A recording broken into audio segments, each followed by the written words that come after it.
Hi, guys. Welcome to another edition of Heat Sinks. I'm your host, Ben Knowles. Sorry we're a little late this week. Had some stuff going on that kind of took some priority in my life. So you'll see me change clothes here in just a second when we go to the other video. But I want to go ahead and say real quick thanks to a few people this week. Want to say thanks to Jory Caron, the host of Jory Caron Opens Mail and Shit. Thank you for the kind words if you've left on the comments for our first video. It's greatly appreciated. And I got a postcard in the mail from Jory today, as a matter of fact. Very cool. By the way, I like if for those of y'all who have not kept up with this show, he got custom-made stamps and stickers. I mean, that's badass. But just as I really love people who care for the less fortunate, thanks so much for everything. And a great big hobisky. I'm going to point y'all to this link right here for uncultured.com. Go there, take a look around, make a donation if you feel so inclined. I would highly encourage you to do so. Anyways, you're fixing to see me change clothes and go to the other version of the show coming up right now.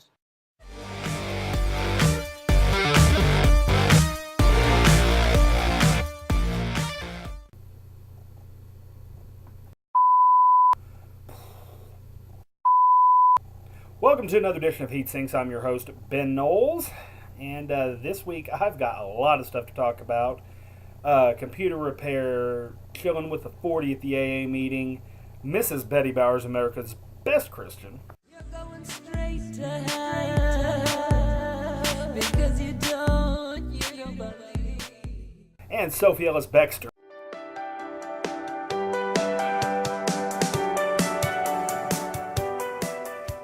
That's a lot to cover in about 8 or 9 minutes, so let's go ahead and get started.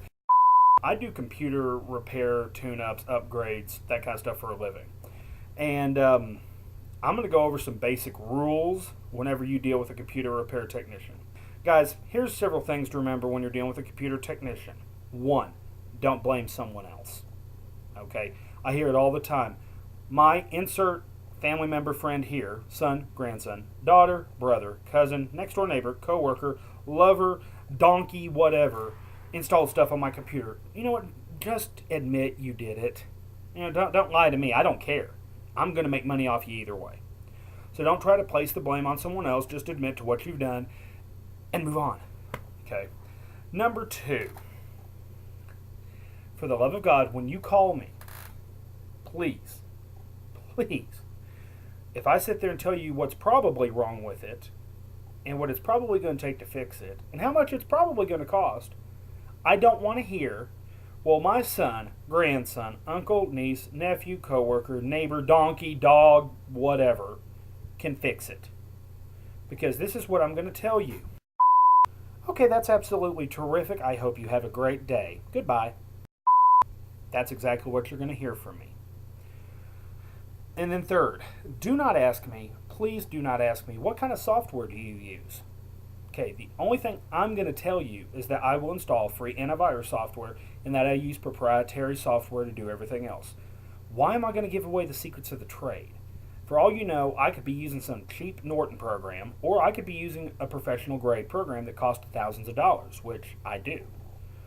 I'm not leaving the software on your computer when I'm done either, so don't ask, because this is what you'll get. I'm not going to deal with stupidity. And one quick couple little tips. First of all, don't ever let somebody else play with your computer. Don't let them install stuff. Don't let them erase stuff. Just leave it alone. And then on top of that, you know what? I'm not a miracle worker. I'm not going to make your 10-year-old computer run Windows 7. Not happening. Dude, I look fucking fat. Alright, second topic of today. And this one just absolutely blew my mind because I'm sure this happens all the time. This is not the first time this has happened. It won't be the last time it happens. But, I had to go to 7-Eleven the other day. I was jonesing for something wet and sweet. And if you want to make a smart-ass comment, do it down there. So, I'm getting out of my car, and where the 7-Eleven is that I went to is right next to a meeting hall that sponsors AA meetings. So, here's the 7-Eleven, here's the AA meeting. I mean, they're that close. Older gentleman, probably in his late 40s, early 50s, is walking out. A couple other people come out with him, and they're patting him on the back. Way to go, you know, been sober for 5-6 years, whatever. Yay, way to go, man. Give him a big old pat on the back. Well, I didn't think much of it. I don't really care. Well, I'm in the 7-Eleven looking for my wet and sweet. Once again, comments down there. And I see the guy walk in. And once again, not thinking anything of it. Of course, I'm looking for something to drink at this point. He goes straight for the beer case and grabs him a 40. And side note, not even a good 40. It was like Steel Reserve. Ugh. He wound up in front of me in the register line. He gets it. He goes outside. Now, this is the part that I loved. And I so wanted to call the cops, but I've got enough trouble on my own. I don't need any of theirs, too. He gets inside of his Chevy Venture van, white. So if you live in Lubbock, you see an older guy in a white Chevy Venture van, run. He gets in that thing, pulls that can right out of the bag, pops that top, and bloop, bloop, bloop, bloop. He's happy. Yeah, I really didn't want to call the cops because that's probably the last thing we need is another drunk on the road. He's probably already on probation or parole for drinking. So really, I don't know. I mean, I really don't care what people do. I'm all for partying and having a good time and having a few drinks. God only knows I've had a few beers in my time and some 100 proof peppermint schnapps that we won't go into today. We'll save that for the Christmas episodes. But, I mean, really, dude, that's just pathetic, but moving on. All right, this week, my song of the week, and I love fair use just because I can show you a clip and there's not a damn thing anyone can do to me. This week, it is who I consider this woman the dance diva princess right now. Has been for a while, and that is Miss Sophie Ellis-Bextor.